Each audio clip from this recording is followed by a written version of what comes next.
వాళ్ళు చెప్పారు నాకు, ఈ మనకి పుడికలు తీయలేదు, దానివల్ల ఉప్పు నీరు ఇట్లాగ ఉండిపోయి కొబ్బరి చెట్లు మొదల దాకా పోతున్నాయి.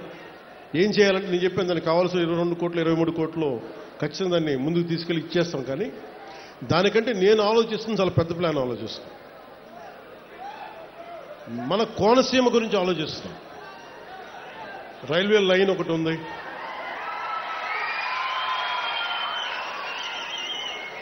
గత ప్రభుత్వానికి అండగా ఉండే పత్రికలు కొన్ని మీరేం చేశారని మాట్లాడుతూ ఉంటాం.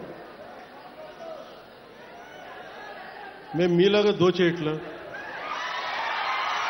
మీలాగా ఎవరన్నా పిటిషన్ ఇస్తే భయపెట్టట్లా, ఇన్ని వేల కోట్లు ఖర్చు పెడతా ఉన్నాం, అందరికీ సకాలానికి జీతాలు ఇస్తా ఉన్నాం, మీరు ఇచ్చిన దానికంటే పెన్షన్లు ఇంకా బలంగా ఇస్తున్నాం, వికలాంగుల పెన్షన్లు బాగా ఇస్తున్నాం మీకంటే కూడా.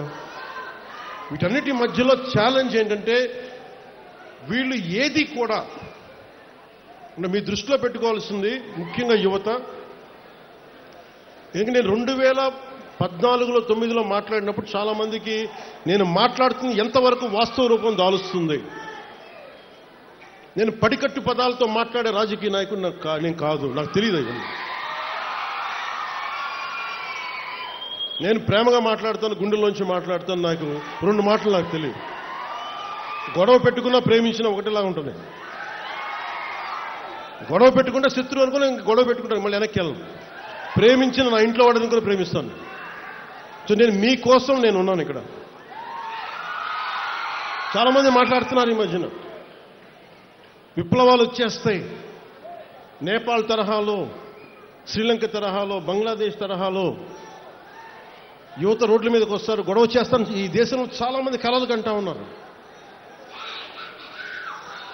అలా చెయ్యాలి అంటే, అలా గొడవలు రావాలి అంటే అది ఎన్డీఏ ప్రభుత్వం కాదు, గత ప్రభుత్వం కనుక ఇంకొక సంవత్సరం ఉంటే ఖచ్చితంగా ప్రజలు రోడ్ల మీదకి వస్తారు. అలాంటి తిరుగుబాట్లు నడపడానికి మేము ఎప్పుడు సిద్ధంగా ఉండాం. అదృష్టవశాత్తు మన ప్రజాస్వామ్యం చాలా బలమైంది, మీ నిర్ణయం అమూల్యమైంది. కాబట్టి గొడవలు లేకుండా ఒక్క ఓటు అనే ఒక ఆయుధంతో మొత్తం ప్రభుత్వాన్ని మార్చేశారు మీరు. ఇప్పుడు మన ముందున్న బాధ్యత ఏంటి? మా ముందున్న బాధ్యత, నేను మీ భవిష్యత్తు కోసం ఆలోచిస్తున్నా. మీకు ఎలాంటి ఉపాధి కావాలి, ఎలాంటి మీకు టాలెంట్ ఉంటే మీకు అద్భుతంగా ఉంటుంది. ఉదాహరణకు మన కోనసీమ వాతావరణం తీసుకుందాం. ఇక్కడ బ్యాక్ వాటర్స్ ఉన్నాయి.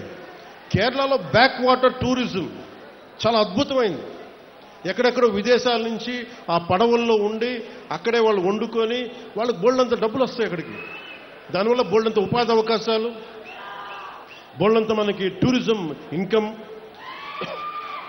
అలాగే తమిళనాడులో షూటింగ్కి తమిళనాడుకి వెళ్తారు, వద్దు అవసరం లేదు. మన కోనసీమ వస్తే అసలు కొబ్బరి తోపులు చూస్తే ఎంత అద్భుతంగా ఉంటుంది ఇక్కడ. ఈ అందాన్ని ఎక్కడన్నా కొట్టగలమా? తిరిగి సృష్టించగలమా ఈ అందాన్ని? సో దీన్ని సినిమాల ద్వారా కానీ